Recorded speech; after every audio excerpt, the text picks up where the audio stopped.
आरहत वाङ्मय में कहा गया है, कामानुगिद्धि पभवं खुदुखम सब्बस्य लोकस्य सदेवगस्य जं कायं मानसियं च किंचि तस्सन्तगं गच्छै वीयरागो। प्रश्न होता है, दुख पैदा क्यों होता है? उत्तरध्ययनानि के 32वें अध्ययन में बताया गया, कामानुवृद्धि से दुख पैदा होता है। जैन आगमों में यह उत्तरध्ययनानि या उत्तराध्ययन सूत्र आगम कुछ दृष्टियों से महत्वपूर्ण आगम है। अनेक चारित्रात्माएं तो इस आगम को कंठस्थ भी करते हैं, पूर्णतया अथवा अंशतया। कुल 36 अध्ययनों वाला यह आगम, जिसमें तत्व विद्या भी प्राप्त होती है, तत्वज्ञान की जानकारी भी इस आगम से मिलती है।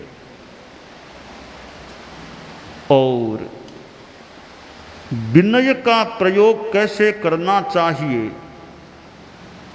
इसका मार्गदर्शन भी इसी आगम के प्रथम अध्ययन से प्राप्त हो जाता है। साधु के 22 परिसह होते हैं, उनके बारे में भी आलोक इस आगम के दूसरे अध्ययन में प्राप्त हो जाता है। और कैसे जागरूक रहना चाहिए, 10वें अध्ययन में गौतम के लिए जो संदेश दिया गया है बड़ा महत्वपूर्ण है। समयम गोयम मा पमाये, समय मात्र भी गौतम प्रमाद मत करो। परिजूरयिते शरीरयम केसा पंडुरया हवंतिते से सब्बले हायई समयम गोयम मा पमाये।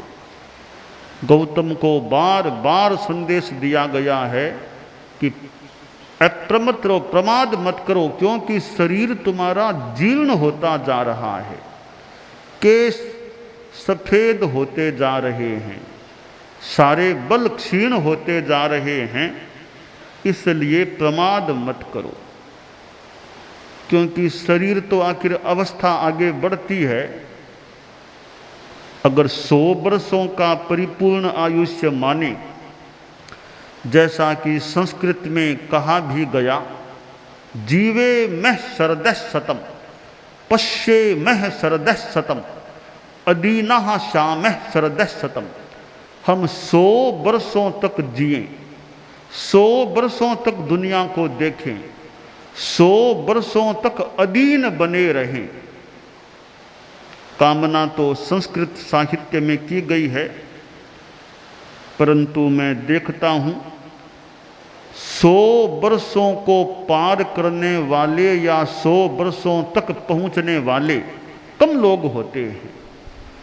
अधिकांश लोग 100 के भीतर भीतर आगे प्रस्थान कर चुके होते हैं। तो उत्तरध्ययनानि में यह प्रमाद न करने का संदेश भी दिया गया है। बहुश्रुत के बारे में जानकारी उत्तराध्ययन से प्राप्त होती है। तो 29वां अध्ययन उत्तराध्ययनानि का,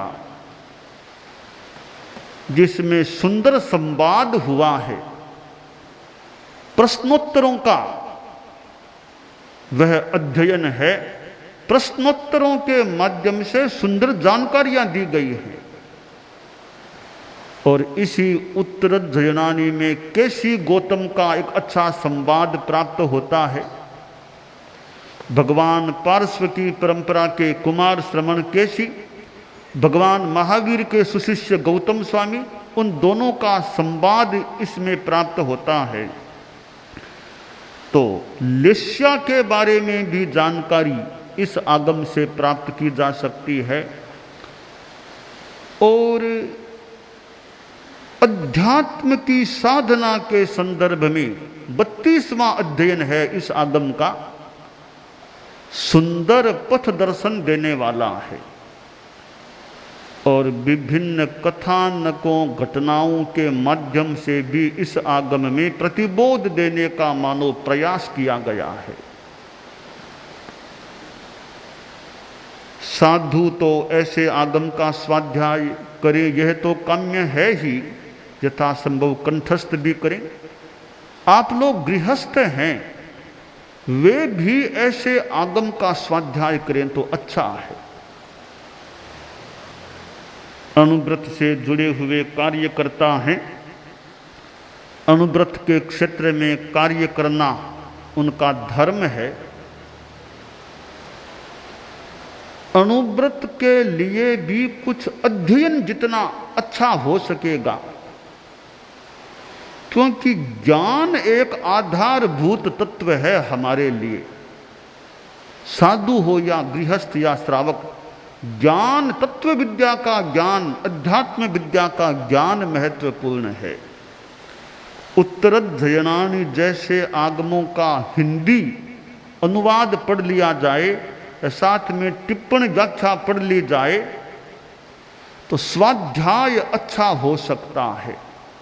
श्रावकों को, श्राविकाओं को जिनके अनुकूलता हो तो कुछ आगमों का स्वाध्याय करना चाहिए। उत्तराध्ययनानि तो मैंने एक नाम बताया है अभी तक, 32 आगम तो जैन श्वेतांबर तेरा पंथ में मान्यता प्राप्त है। कोई भगवती सूत्र को पढ़ने का प्रयास कर ले, विशाल काय आगम 32 आगमों में वर्तमान में जो प्राप्त हैं, सबसे ज्यादा बड़ा विशाल काय ग्रंथ है तो वह भगवती सूत्र है, जिसे जय कुंजर कह दे, विजेता हाथी के समान, महान हाथी के समान भगवती सूत्र है। ऐसे आगम को कोई स्वाध्याय का विषय बना ले। और जैन विश्व भारती से प्रकाशित भी अनेक अनेक वॉल्यूम हो चुके हैं, बस हिंदी पढ़ ली जाए, हिंदी का भाष्य पढ़ लिया जाए। प्राकृत मूल पाठ पढ़ने की अपेक्षा नहीं, हिंदी का अंश पढ़ लिया जाए तो साधुओं को भी और श्रावकों को भी तत्व विद्या का या अध्यात्म विद्या का अच्छा ज्ञान प्राप्त हो सकता है।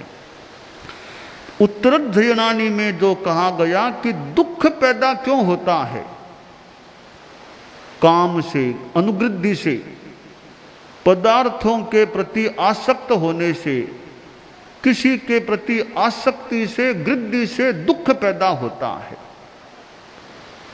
और ये आसक्ति जब अनुपयुक्त रूप में या अतिरिक्त रूप में हो जाती है तो न केवल आत्मा का नुकसान, व्यवहार जगत में भी नुकसान हो जाता है। एक साधु के लिए तो वांछनीय है ही, वह तो आसक्ति से बचे ही बचे, पर कई बार साधु को भी कर्म धक्का देता है और वह भी आसक्ति के गर्त में मानो अंधा होकर के गिर जाता है। मुनि अलनक के साथ और क्या हुआ था, पिता, बेटा और बेटे की मां तीनों दीक्षित हो गए थे। पिता भी, बेटे की मां भी, तीनों दीक्षित हो गए। मां तो साधियों के साथ रहने वाली, पिता पुत्र संतों के साथ या दोनों साथ रहने वाले। पिता दत्त मुनि, बेटा अलनिक मुनि। पिता का बड़ा वात्सल्य भाव पुत्र के प्रति। पिता ने कहा देखो गोचरी जाना वो काम मैं करूंगा, तुम तो आराम से रहा करो। पिता का स्नेह था कि तुम क्यों, मैं गोचरी भिक्षा के लिए जाऊंगा। पिता मुनि जो थे भिक्षा के लिए जाते, भोजन आहार लाते, पुत्र को भी आहार देते, खुद भी आहार कर लेते। यूं क्रम चल रहा था। हालांकि होना तो यह चाहिए कि बेटे को भी काम करना चाहिए, और यूं देखें तो बेटा जवान है तो पिता की सेवा कुछ बेटा करे तो अच्छा रहे। यदि पिता सेवा सापेक्ष हो तो पिता का स्नेह है। संसार में पितृ स्नेह का भी अपना एक महत्व होता है कि पिता का कितना स्नेह है पुत्रों के प्रति। पिता पर मानो निर्भर सा रहता बेटा, तो एक समय आया पिता का महाप्रयाण हो गया। जो मुनि थे महाप्रयाण हो गया।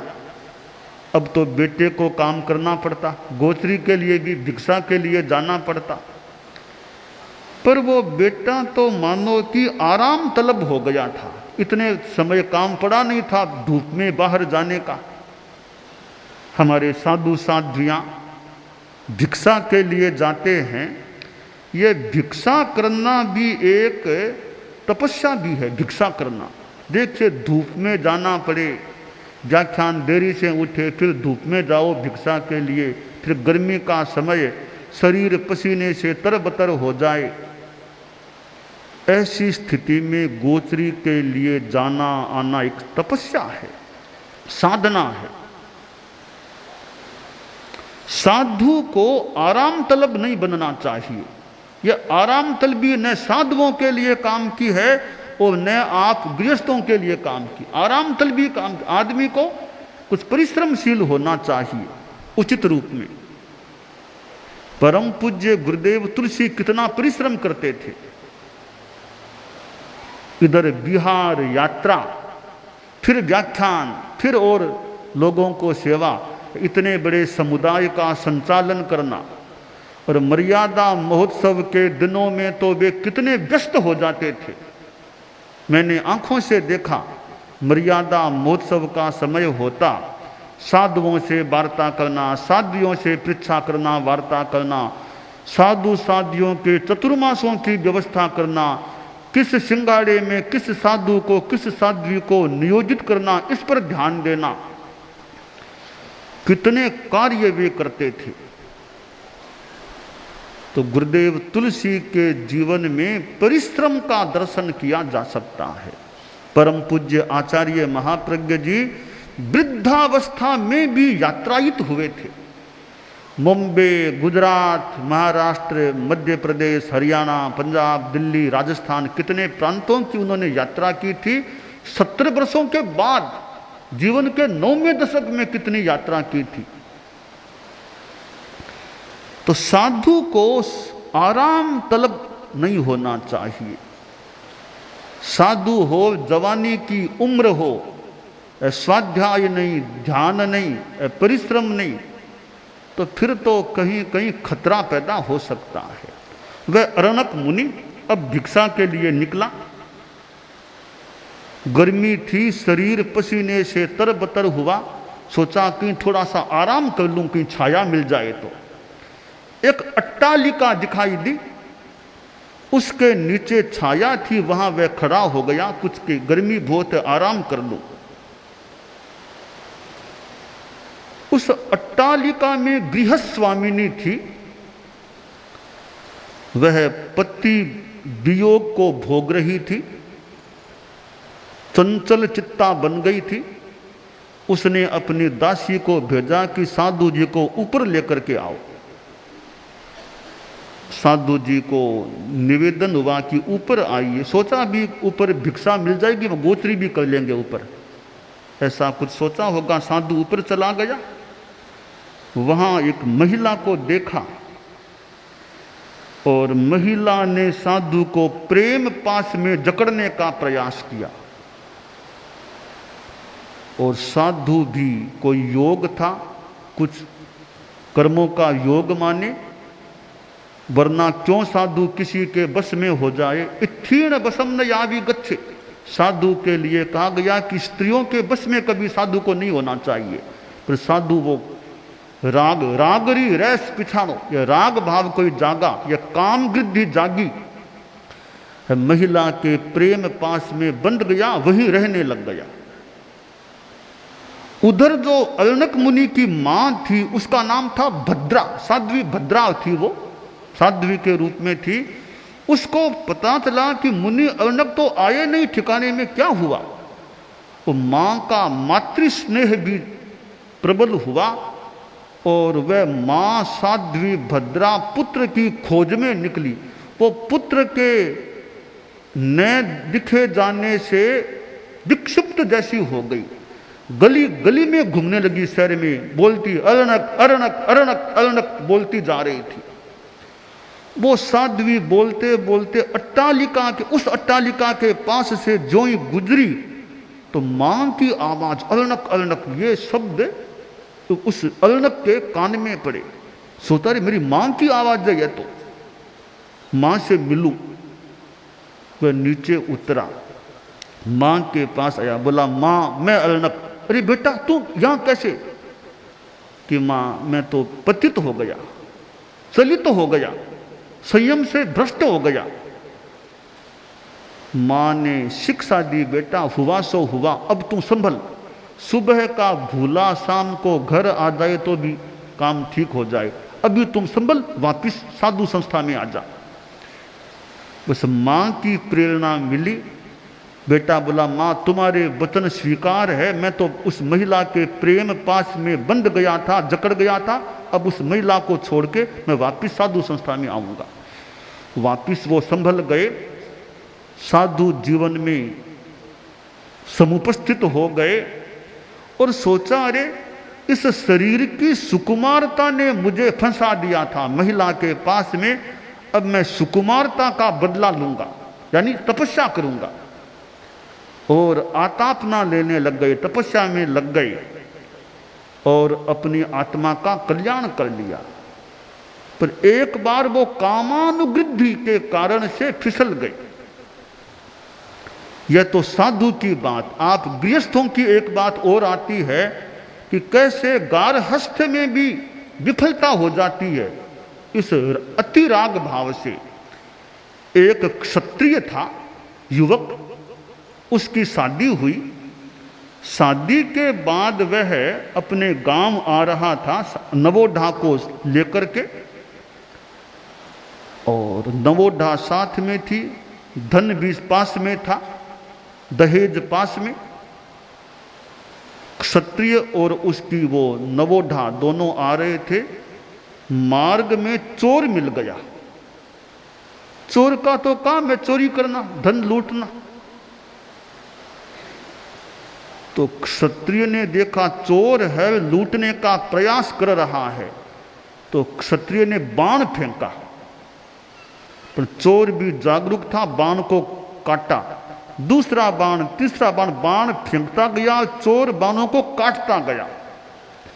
आखिर एक ही बाण अवशेष रहा था क्षत्रिय के पास।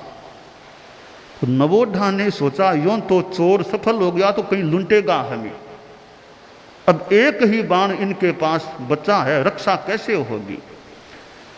तो नवोढ़ा पुराने जमाने में घूंघट में महिलाएं रहती थी। गुरुदेव तुलसी के युग में अनुव्रत या नया मोड़ कुछ भी कह दें, कि पर्दा प्रथा को कुछ विराम मिला था। उस जमाने में पर्दा प्रथा थी तो वो नवोढ़ा तो पर्दे में थी। तो नवोढ़ा ने अपना घूंघट दूर किया, चेहरा अनावृत किया, और वह चोर उस नवोढ़ा के चेहरे में आकृष्ट हो गया, उसको देखने लगा। इतने में क्षत्रिय ने मौका देख के अंतिम बाण और फेंका और वह चोर वहीं धराशायी हो गया। क्षत्रिय को घमंड था कि मेरे बाण से तुम धराशायी हो गए हो। तब चोर बोला कि अहंकार मत कीजिए, अहंकार मत करो तुम क्षत्रिय महोदय, मैं तुम्हारे बाण से नहीं गिरा हूं, मैं तो इस औरत के बाण से गिरा हूं। इस औरत के बाण ने मुझे फेल कर दिया। तो आप लोग गृहस्थ हैं, उनके जीवन में भी विफलता हो सकती है, अति राग भाव जाग जाए। गृहस्थ के जीवन में यों तो स्त्री सहायक भी बनती है, पुरुष के विकास में, पुरुष के कार्य करने में पत्नी का बड़ा योगदान भी हो जाता है। परंतु पुरुष जहां सीमा का उल्लंघन कर दे तो स्त्री विकास क्या, वो विकास की जगह ह्रास कराने वाली भी बन सकती है। तो अनुव्रत ने जो संयम की बात कही है, अनुव्रत के नियमों में एक बात है कि ब्रह्मचर्य की साधना करूंगा मैं। अनुव्रती बनने वाले व्यक्ति को ब्रह्मचर्य की साधना पर भी ध्यान देना होता है कि मेरे जीवन में अति असंयम न हो जाए। शील की नवबार में दृष्टि संयम की बात बताई गई है, तो साधु के लिए तो है ही, नितांत है, पर सदगृहस्थ के लिए भी दृष्टि संयम एक सीमा तक आकांक्षा है कि गृहस्थ में भी एक सीमा का दृष्टि संयम होना चाहिए। दृष्टि का ज्यादा अनुचित विक्षेप प्रक्षेप होता है तो वह अनुचित प्रक्षेप विक्षेप दृष्टि का गृहस्थ को पतित बनाने वाला बन सकता है। तो अनुव्रती बनने वाले गृहस्थ को ब्रह्मचर्य की साधना पर भी ध्यान देना चाहिए, उसमें अपनी सीमा करनी चाहिए। जैसे कि मैं जीवन में कभी वेश्यागमन नहीं करूंगा, मैं जीवन में परस्त्री गमन नहीं करूंगा, इस प्रकार की सीमा अनुव्रती के जीवन में होनी चाहिए। और यह व्रत संयमित सुरक्षित रखने के लिए दृष्टि संयम गृहस्थ में भी एक सीमा तक होना चाहिए। तो अनुव्रत एक ऐसा तत्व है जीवन के विभिन्न पहलुओं में संयम को रखने की प्रेरणा देने वाला है, और अनुव्रत के द्वारा आत्मा का कल्याण होता है, यही इसका खास प्रयोजन होना चाहिए। दानान शिष्ठम अभयपयाणम सच्चे सुया अणवज्जं वयन्ति तवे सुया उत्तम बंभचेरम लोगुत्तमे समणेनाय पुत्र।